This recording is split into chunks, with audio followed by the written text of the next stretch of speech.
Daily. Taste the Daily. అంతర్జాతీయంగా ప్రతికూల సంకేతాల కారణంగా దేశీయ సూచీలు ఒడిదుడుకుల్లో కొనసాగుతున్నాయి. దీంతో సోమవారం నష్టాలనే చవిచూసిన స్టాక్ మార్కెట్లు మంగళవారం కూడా అదే బాటలో పయనిస్తున్నాయి.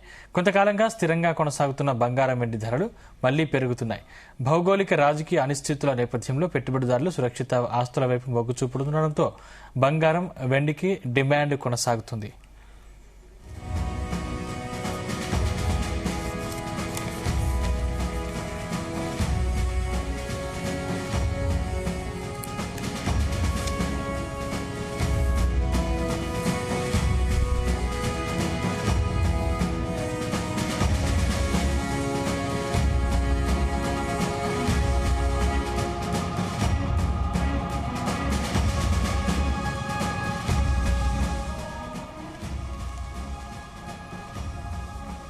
అంతర్జాతీయంగా ప్రతికూల సంకేతాల కారణంగా దేశీయ సూచీలు ఒడిదుడుకుల్లో కొనసాగుతున్నాయి. దీంతో సోమవారం నష్టాలనే చవిచూసిన స్టాక్ మార్కెట్లు మంగళవారం కూడా అదే బాటలో పయనిస్తున్నాయి.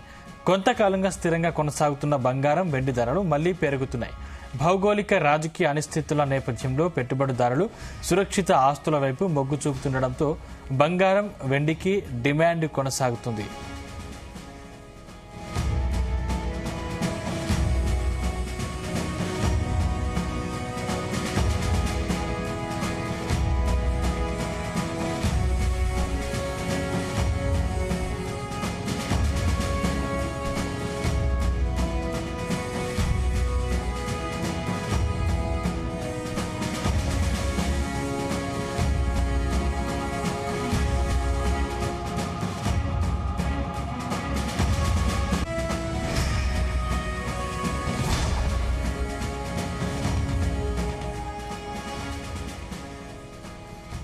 ఇక అంతర్జాతీయ ప్రతికూల సంకేతాల కారణంగా దేశీయ సూచీలు ఒడిదుడుకుల్లో కొనసాగుతున్నాయి.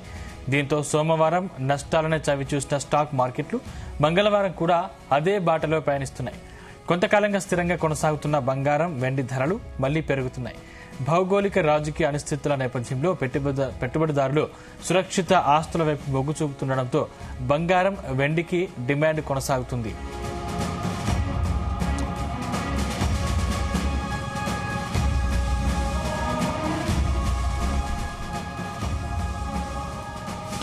గోల్డ్ రేటుకు సంబంధించిన మరిన్ని విషయాలు స్టాక్ ఎక్స్పర్ట్ జీవి సత్యనారాయణ గారిని అడిగి తెలుసుకుందాం. సత్యనారాయణ గారు, గుడ్ మార్నింగ్.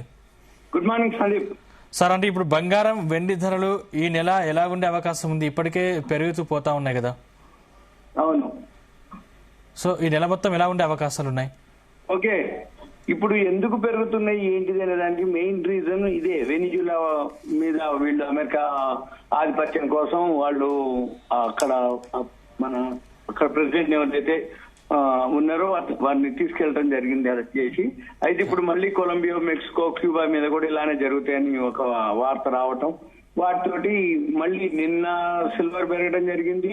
ఇవాళ ఒక 2% సిల్వర్ పెరిగింది. గోల్డ్ ఒక పాజిటివ్, అంటే అది కూడా ఒక 0.4% గోల్డ్ పెరిగింది. సిల్వర్, కాపర్ బాగా పెరిగింది 1.50%. అంటే సిల్వర్, కాపర్ బాగా పాజిటివ్ లో, అంటే గోల్డ్ మీద కంటే కూడా సిల్వర్, కాపర్ బాగా పెరిగే అవకాశాలు ఉన్నాయి. పెరుగుతున్నాయి, ఇంకా ముందు కూడా పెరుగుతాయి. ఇవన్నీ ఎక్కడో ఒక దగ్గర సమస్య పోతే తప్ప ఇవి తగ్గే అవకాశాలు కనబడట్లేదు. తగ్గినప్పుడల్లా కొనుక్కోవడం తప్ప మనం చేసేది ఏం లేదు. ఇకపోతే మన షేర్ మార్కెట్ మాత్రం ప్రాఫిట్ బుకింగ్ జరుగుతుంది. నిన్న ప్రాఫిట్ బుకింగ్ జరిగింది, ఈ రోజు కూడా ప్రాఫిట్ బుకింగ్ జరుగుతుంది. మెయిన్ మన మార్కెట్ లో నిన్న ప్రాఫిట్ బుకింగ్. ఈ రోజు రీజన్ ఏంటిది అంటే, ఏదైతే మన దీని మీద అంటే రిలయన్స్ మీద వాళ్ళు ఒక అనౌన్స్మెంట్ చేయడం జరిగింది. అంటే రష్యా చమురు రిలయన్స్ వాళ్ళు దిగుమతి చేసుకుంటారని ఒక అంతర్జాతీయ మీడియాలో ఒక ప్రచారం జరగడం జరిగింది. ఆ కథనాలన్నీ అవాస్తవం అని మన రిలయన్స్ వాళ్ళు అనౌన్స్ చేయటం, ఈ అసత్య వార్తలతోటి రిలయన్స్ ప్రతిష్ట దెబ్బతీస్తుందని రిలయన్స్ ఒక అనౌన్స్మెంట్ చేయడం జరిగింది. ఈ రష్యా చమురుని దిగుమతి చేసుకుంటుంది అని, అంటే జామ్నగర్ లో రిఫైనరీ ఏదైతే ఉందో అక్కడికి బయలుదేరినాయి రష్యా నౌకలు అని బ్లూంబెర్గ్ వాళ్ళు రాయటం జరిగింది. అయితే ఇది జరిగిన తర్వాత ఇక మన మార్కెట్ లో రిలయన్స్ షేర్ భారీగా పతనం జరగడం జరిగింది. ఈ పతనం తోటి మన మార్కెట్లు కూడా ఫాలో అవడం జరిగింది. మెయిన్ రిలయన్స్ ఏంటిదంటే వెయిటేజ్ ఎక్కువ ఉంటుంది. అదే ఏది ఉన్న నిఫ్టీ కానీ బ్యాంకు అదే మన బిఎస్సి సెన్సెక్స్ కానీ వాటిల్లో అదే ఎక్కువ ఉంటుంది. కాబట్టి ఆ రిలయన్స్ ఎప్పుడైతే ఫాలో అవడం జరిగిందో ఈ న్యూస్ తోటి, అంటే ఈ బ్లూంబెర్గ్ వాళ్ళు అంతర్జాతీయ పత్రిక కాబట్టి వాళ్ళు చెప్పగానే మార్కెట్ తీసుకోవడం జరిగింది. కానీ రిలయన్స్ ఏమంటుంది, అదంతా అవాస్తవం అని చెప్తుంది. ఇది నిజమా అబద్ధమా అనేది ఇక తర్వాత తెలుస్తుంది. అప్పుడు మళ్ళీ రిలయన్స్ అనేది మళ్ళీ బౌన్స్ బ్యాక్ అయ్యే అవకాశాలు ఉన్నాయి. అంటే ఏంటిది, ఇప్పుడు ఏదైతే డెలివరీకి సంబంధించినటువంటి రష్యా చమురు కొనుగోళ్లు వాళ్ళు తిరస్కరించారు, అంటే రిలయన్స్ వాళ్ళు తిరస్కరించారనేది వాళ్ళు రాయటం జరిగింది. ఈ ట్రాన్స్పరెన్సీ అంటే పారదర్శకతలో మేము ముందుంటాము అంటే వాళ్ళు తప్పు రాశారు, వాళ్ళు అలా అసత్య కథనాలు ప్రచురించడం బాధాకరం. ఎందుకంటే ఈ బ్లూంబెర్గ్ అనేది బ్రాండ్ అన్నమాట. అంతటి వాళ్ళు కూడా ఇలా రాశారు అనేది రిలయన్స్ వాళ్ళ ఒక ప్రకటనలో స్పష్టం చేయడం జరిగింది. అయితే ఈ గుజరాత్ లో ఏదైతే రిలయన్స్ జామ్నగర్ రిఫైనరీ ఉందో అది మాది ప్రపంచంలోనే అతిపెద్ద చమురు శుద్ధి కేంద్రం. అందుకని మేము భారతదేశం ఎగుమతుల్లో కూడా మేము ఈ చమురు శుద్ధి కేంద్రానికి రష్యా చమురు వెళ్తుంది అనేది గత వారం బ్లూంబెర్గ్ రాయడం జరిగింది. అయితే ఈ 2.2 మిలియన్ బ్యారెళ్లు అంటే రష్యా నుంచి ఏదైతే నౌకలు తీసుకెళ్తున్నాయి జనవరిలో ఈ కార్గోల్ డెలివరీ ఉండొచ్చని ఆ కథనం అనమాట, కథనం యొక్క సారాంశం. అయితే రష్యా నుంచి చమురు కొనుగోలు చేస్తుందన్న కారణంతో మన భారత్ పై ఏదైతే అమెరికా వాళ్ళు ట్రంప్ అదనపు సుంకాలు కూడా విధించడం, ఈ వార్త అంతా తీవ్రంగా ఇప్పుడు చర్చనీయాంశమైంది. దీంతో రిలయన్స్ స్పష్టత ఇవ్వడం ఇది కాదు అని చెప్పడం. అయితే ఇప్పుడు మెయిన్ మన మార్కెట్లు పాజిటివే, ఎందుకంటే ఇవాళ NSC settlement weekly closing day మంగళవారం, అంతే తప్ప ఈ న్యూస్లు ఇవన్నీ చెప్పుకోవటానికి వినటానికి అంత మాత్రమే. కానీ ఓవరాల్ గా ఏంటిది, రిలయన్స్ షేర్ బాగా పెరగడం తోటి దాంట్లో కూడా ప్రాఫిట్ బుకింగ్ జరుగుతుంది. రెండోది ఏంటి, ఇదొక న్యూస్ ని చూపించటం, ఈ న్యూస్ తోటి పడటం, ఇది ఇవాళ జరిగింది కాదు, ఇవాళ మనం అనౌన్స్ చేస్తున్నారు అన్ని న్యూస్ ఆల్రెడీ అంతకుముందు నుంచే నడుస్తుంది ఈ న్యూస్. అయితే అది ఎవరైతే తెలుసుకోగలిగిందో అప్పుడు పెంచిర్రు, ఇప్పుడు ఇవాళ తగ్గింది అనమాట. దానికి అనేది లేదు, చూడాలి మనం. ఓవరాల్ గా అయితే అది మైనస్ లో ఒక 3% మైనస్ లో ట్రేడ్ అవుతుంది ఇది రిలయన్స్ షేరు. ఇక చూడాలి. ఇంకోటి ఏంటిదంటే మనం ఈ ఫస్ట్ థర్డ్ క్వార్టర్ రిజల్ట్స్ వస్తున్నాయి ఇప్పుడు, ఇవాళ ఇంకా 2-3 రోజుల నుంచి స్టార్ట్ అయిపోతాయి. ఈ జనవరి 31 వరకు మనకి థర్డ్ క్వార్టర్ రిజల్ట్స్ వస్తాయి. ఈ థర్డ్ క్వార్టర్ రిజల్ట్స్ బాగున్న కంపెనీలని మనం హోంవర్క్ చేసుకొని మల్టీ బ్యాగర్లు దొరుకుతాయి. టీటీఎం అంటే రాబోయే ఫైనాన్షియల్ ఇయర్ లో మార్చి అయిపోయేటప్పటికి ఏ కంపెనీలు బాగుంటాయో అవన్నీ కూడా డేటాలు దొరుకుతాయి.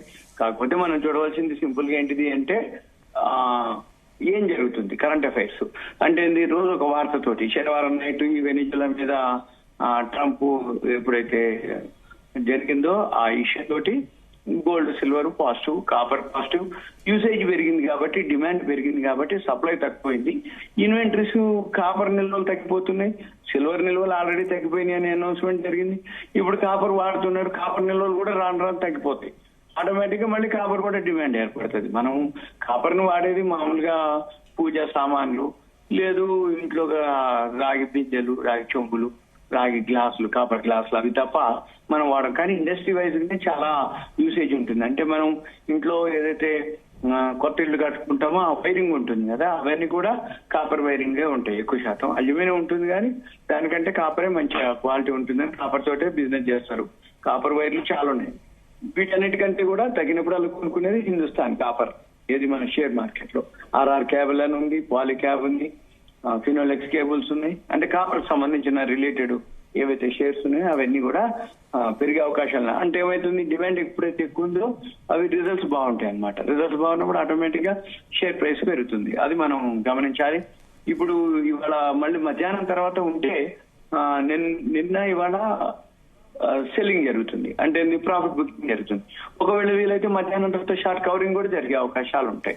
ఏది మంగళవారం ఇవాళ క్లోజింగ్ కి అది చూసుకుని ఎవరైతే ఇన్వెస్టర్స్ కానీ ఎవరైతే ఉందో బోర్డు మీటింగ్లు చూసుకోవాలి, ఫండమెంటల్ వాల్యూ ఉన్నాయి చూసుకోవాలి.